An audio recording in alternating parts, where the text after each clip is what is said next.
కార్తవీర్యార్జునుడు త్రేతాయుగానికి చెందిన రాజు. షట్చక్రవర్తులలో ఒకడు. గొప్ప చక్రవర్తి, వీరాధివీరుడు, సత్ప్రవర్తనుడు, ప్రజలను కన్నబిడ్డల్లా పరిపాలించిన పాలకుడు. యదువు పెద్ద కుమారుడు సహస్రజిత్, చిన్న కుమారుడు క్రోష్టుడు. బలరామకృష్ణులు యాదవులందరూ ఈ క్రోష్టుడి వంశం వారే. సహస్రజిత్ కొడుకు శతాజిత్, అతని కొడుకు హెహయుడు. ఇతని వలనే హైహయ వంశం ఏర్పడింది. హైహయ వంశంలో మహిష్మవంతుడు, కృతవీర్యుడు, కార్తవీర్యార్జునుడు గొప్ప చివరి రాజులు. పరశురాముడు కార్తవీర్యార్జునుడిని అతని కుమారులను సంహరించడం వలన హైహయ వంశం అంతమైంది. హైహయ వంశీయుడైన కృతవీర్యుడు వింధ్య పర్వత ప్రాంతంలో ఉన్న అరూప దేశాన్ని మహిష్మతిపురంను రాజధానిగా చేసుకొని పాలిస్తూ ఉండేవాడు. ఆ మహారాజు కుమారుడే కార్తవీర్యార్జునుడు. పుట్టుకతోనే శాపవశాన చేతులు లేకుండా పుట్టాడు. వీరి గురువు గర్గమహర్షి. కొంతకాలానికి కృతవీర్యుడు వయసు పైబడి వార్ధక్యంతో మరణించాడు. ప్రజలు కార్తవీర్యార్జునుడిని రాజ్యాన్ని పరిపాలించమని కోరారు. నేను వికలాంగుడిని, రాజ్యాన్ని ఎలా పాలించగలను? నాకు రాజ్యం వలదు, రాజభోగములు వలదు అని వైరాగ్య భావనతో ప్రజల కోరికను తిరస్కరించాడు కార్తవీర్యార్జునుడు. గురువు గర్గమహర్షి ఇలా అంటూ, కార్తవీర్యార్జున, నీకు ఈ అవిటితనం పోవాలంటే దత్తాత్రేయుడిని ఆశ్రయించి ఆయన కృపను కరుణను పొందితే ఆ మహాత్ముడి కటాక్షం వలన నీకు వికలాంగత్వం పోయి తేజోవంతమైన మహావీరుడవుతావు. అయితే ఆయన అనుగ్రహం అంత సులువు కాదు. ఆయన చూడడానికి అసహ్యంగా కనబడతాడు. కుక్కలతో ఆడుకుంటూ ఒకసారి, మధువు సేవిస్తూ ఒకసారి, బంగి తాగుతూ ఒకసారి, స్త్రీలతో కలిసి చిందులేస్తూ ఒకసారి కనిపిస్తాడు. అవేవి పట్టించుకోకుండా ఆయనను సేవిస్తే కరుణించి వరాలు ఒసిగి అనుగ్రహిస్తాడు అని తెలిసి దత్తాత్రేయుడి సన్నిధిని కార్తవీర్యార్జునుడు పంపుతాడు. గురువు మాట తలదాల్చి శ్రద్ధాభక్తులను హృదయంలో నిలుపుకొని దత్తాత్రేయుడి ఆశ్రమానికి బయలుదేరుతాడు కార్తవీర్యార్జునుడు.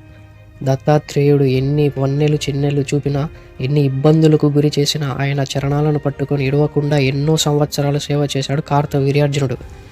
ఎట్టకేలకు కార్తవీర్యార్జునుడి అకుంఠిత దీక్షకు, ఆమేయ భక్తి ప్రవక్తులకు అనుగ్రహించి నిజరూపం దాల్చి వరములు కోరుకోమన్నాడు దత్తాత్రేయుడు.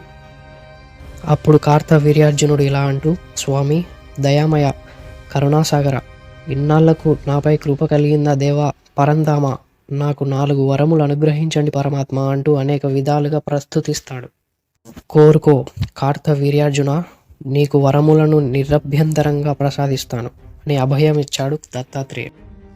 మొదటిది, నాకు 1000 చేతులు కావలెను. యుద్ధ భూమిలో నేను 1000 చేతులతో కనిపించవలను. 1000 చేతులతో ఆయుధాలను ప్రయోగించవలను. ఇంట్లో మామూలుగా కనిపించవలను. రెండవది, ఈ భూమండలాన్నంతటినీ పాలించే సామర్థ్యం కావలను. మూడవది, నేను చెడుగా ప్రవర్తించినప్పుడు మునులు మహర్షులు నన్ను మంచి మార్గంలో పెట్టవలను. ఇక నాలుగవది, నేను యుద్ధ భూమిలో యుద్ధం చేస్తున్న కంటే గొప్ప వీరుని చేతిలో మరణించవలను. ఈ వరములను దయతో ప్రసాదించండి ప్రభు అని కోరుకున్నాడు కార్తవీర్యార్జునుడు. తథాస్తు, నీవు కోరుకున్న వరములన్నీ ప్రసాదిస్తున్నాను. ఉత్తమ పరిపాలకుడవై ప్రజలను ఏలి ప్రసిద్ధిగాంచు కార్తవీర్యార్జున అని దీవించి దత్తాత్రేయుడు వరములను ఒసగినాడు. తక్షణం కార్తవీర్యార్జునుడికి సహస్ర బాహువులు, దివ్య తేజస్సు, అద్భుత లావణ్య రూపం, సకలాయుధ సహితంగా స్వర్ణరథం సిద్ధించాయి. అంతటా దత్తాత్రేయుడికి సాష్టాంగ నమస్కారం చేసి అనేక స్తోత్రంతో కీర్తించి సెలవు గైకొని తన రాజ్యంనకు పోయాడు కార్తవీర్యార్జునుడు. రాజ్యాభిషేక్తుడై అశ్వమేధ యాగం చేసి వరబలంతో భూమండలానంతటినీ జయించి సమస్త జీవులపై అధికారం సాధించి ధర్మదీక్షతో న్యాయబద్ధంగా పాలించసాగాడు కార్తవీర్యార్జునుడు. కార్తవీర్యార్జునుడు ఒకసారి తన దేవేరులతో కలిసి నర్మదా నదిలో క్రీడిస్తూ నర్మదా నది ప్రవాహానికి తన సహస్ర బాహువులను అడ్డుగా పెట్టి నదీ గమనాన్ని నిలువరించాడు. నది ప్రక్కగా ప్రవహించి సమీపంలో ఉన్న రావణుని సైనిక శిబిరాల మీదుగా ప్రవహించింది. రావణుడు కోపించి కార్తవీర్యార్జునుడిపైకి యుద్ధానికి దండెత్తి వచ్చాడు.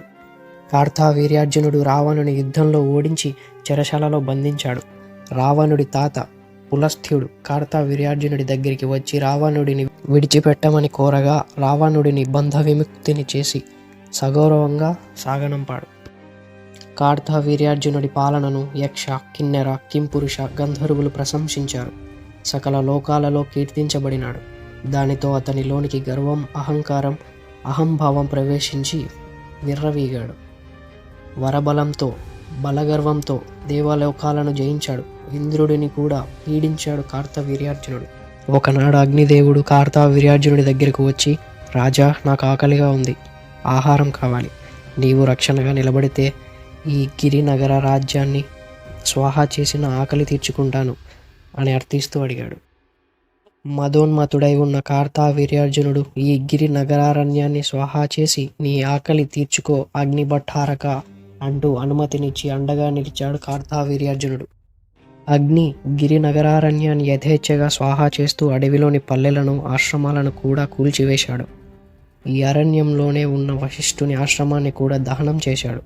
దానితో వశిష్ఠుడు కోపించి రక్షణగా నిలిచిన రాజుని కార్తవీర్యార్జున దురాకారంతో మందభావంతో, చెలరేగిపోతున్నావు, నీ అంతం సమీపించింది.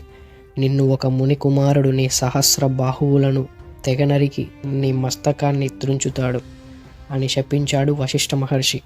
కార్తవీర్యార్జునుడు బలమదంతో శాపాన్ని లెక్క చేయలేదు.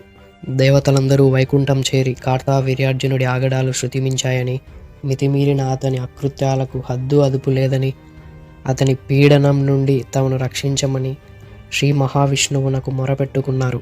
వారికి అభయమిస్తూ కార్తవీర్యార్జునుడి సంహరించే సమయం ఆసన్నమైంది. నేను పరశురామావతారం ఎత్తి హతమార్చుతాను. కార్తవీర్యార్జునుడు నా సుదర్శన చక్రాయుధమే. ఒకనాడు సుదర్శనుడు నా వలన నీవు ఎందరినో రాక్షసులను లోక కంటకులను సంహరించావు. నేను లేకుంటే నీవు చంపలేకపోయేవాడివి అని మిడిసిపడినాడు. అట్లైన కార్తవీర్యార్జునుడిగా నీవు భూలోకమునందున జన్మించు. నేను పరశురాముడిగా అవతారం దాల్చి నీతో తలపడతాను. అప్పుడు నీవు లేకున్నా నేను జయించలేనేమో, నీవే చూస్తావు అని సంఘర్షించాము. ఆ కారణంగానే సుదర్శనుడు భూమిపై కార్తవీర్యార్జునుడిగా జన్మించాడు. అతని గతాన్ని చెప్పి దేవతలను పంపించాడు శ్రీ మహావిష్ణువు. అనంతరం విష్ణుమూర్తి భూలోకంలో పరశురాముడిగా జమదగ్ని రేణుకాముని దంపతులకు జన్మించి పెరిగి పెద్ద అవుతాడు. సకల విద్యలు శాస్త్రాస్త్రాలు అభ్యసించి మహావీరుడిగా ఎదుగుతాడు పరశురాముడు. చాలా కాలం తర్వాత ఒకనాడు అడవి క్రూర మృగాలు గ్రామాలపై బడి దాడి చేస్తున్నాయి. వాటిని వేటాడి మమ్మల్ని వాటి నుండి రక్షించండి అని ప్రజలు విన్నపము. అందుకు వేటకు బయలుదేరుతాడు కార్తవీర్యార్జునుడు. దినమంతా క్రూర జంతువులను వేటాడి అక్కడే ఉన్న జమదగ్ని మహర్షి దర్శించడానికి ఆశ్రమానికి తన సైన్యంతో సహా వెళతాడు కార్తవీర్యార్జునుడు. జమదగ్ని కుమారుడు పరశురాముడు ఇంట్లో లేని సమయంలో జమదగ్ని మహర్షి ఆశ్రమవాసులు రాజును సైన్యాన్ని ఆదరించి సేద తీర్చి రాజుకు సైనికులకు పంచభక్ష పరమాణాలు వడ్డించి సంతృప్తిపరుస్తారు. రాజు ఇంతమంది సైనికులకు భోజనాలు పెట్టిన ఆశ్రమవాసుల్ని చూసి విస్మయభ్రాంతుడైపోతాడు. కార్తవీర్యార్జునుడు జమదగ్ని మహర్షిని సమీపించి, మహర్షి, ఇంత పెద్ద సైన్యానికి ఎలా భోజనం ఏర్పాటు చేశారు? మీ దగ్గర అంత ధాన్యం లేదు కదా, ఎలా సాధ్యమైంది అని అడిగాడు. మహారాజా, ఇది నా గొప్పతనం కాదు, నా దగ్గర దైవ ప్రసాదితమైన కామధేనువు సంతతికి చెందిన ఒక గోవు ఉన్నది. దాని మహిమ వలనే మీకు ఆతిథ్యం ఇవ్వడం సాధ్యమైంది అని వివరించాడు జమదగ్ని. అట్లయినా ఇలాంటివి రాజు దగ్గర ఉంటే ప్రజలకు ఎక్కువ సేవ చేయగలడు. కాబట్టి మహర్షి, ఈ గోవును నాకు ఇవ్వండి, బదులుగా మీకు ఏమి కావాలంటే అవి ఇస్తాను. భూమి, ధాన్యం, ధనం, బంగారం, ఏది కోరుకుంటే అది ఇస్తాను. ఆవును మాత్రం నాకు ఇవ్వండి. మీరు ఇవ్వకపోతే బలవంతంగానైనా తీసుకోపోవలసిన వస్తుంది. కాబట్టి మీరే సగౌరవంగా ఇచ్చి పంపితే గౌరవంగా ఉంటుంది. నయానా భయాన చెప్పాడు కార్తవీర్యార్జునుడు. జమదగ్ని మహర్షి నిర్ద్వంద్వంగా నిరాకరించాడు. దానిపై నాకు ఎటువంటి అధికారం లేదు, అది స్వతంత్ర జీవి, నాకు సేవ చేయడానికి వచ్చింది, కాబట్టి ఇవ్వడానికి కుదరదు అని ముని కరాఖండిగా చెప్పాడు. కార్తవీర్యార్జునుడు బలవంతంగా గోవును తీసుకుని తన రాజధాని మహిష్మతి నగరాన్ని చేరాడు. ఇంటికి వచ్చిన పరశురాముడు విషయం తెలుసుకొని కోపోద్రిక్తుడై మహిష్మతి నగరంపై దండెత్తి భీకరాకృత దాల్చి కార్తవీర్యార్జునుడి సహస్త సైన్యాన్ని సంహరించాడు.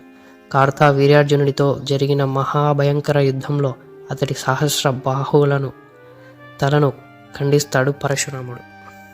శ్రీ మహావిష్ణు దివ్యాస్తంను అలంకరించాడు సుదర్శనుడు.